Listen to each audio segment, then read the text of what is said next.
The girl put on the VR headset. In the next second she entered a virtual room. There were exactly 500 phones in the room. Only one of them was black, and it had a small note stuck on it. The girl picked up the phone confused. She dialed the number written on the note. A voice on the other end warned her to escape quickly. The message made the girl even more confused, but she sharply sensed that something was wrong. The next second a phone behind her started ringing. She nervously picked it up again, and heard the same warning. As fear began to creep in, the phone in her hand suddenly started spraying water. Startled, she quickly threw the phone away, but then all the phones began spraying water. The water level quickly reached her feet. She started to panic. She pounded the floor in desperation, but it wouldn't budge. The voices from the phones only amplified her fear. She forced herself to calm down, but soon the water rose and submerged her body. She looked up at the ceiling, and saw a toilet installed there. She quickly realized that was the way to escape. She began climbing the phones to reach the toilet, but the slippery surfaces made it impossible to stand. She fell back into the water. When she resurfaced, the water level had just risen enough for her to reach the toilet, but it wasn't that simple. The toilet's flush handle was missing. She remembered the original note. Coincidentally, the note had floated over to her.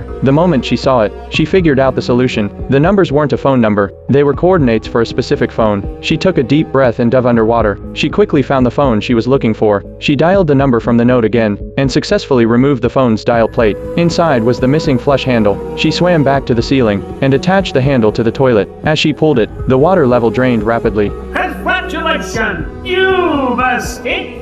She then removed her VR headset, and returned to the real world. Everything that had just happened was part of a virtual escape room game. In the future, virtual games had become an essential part of everyday life, all of it powered by electricity. But one day something strange happened. A global power failure occurred. Except for the remaining charge on mobile devices, the entire world was plunged into darkness.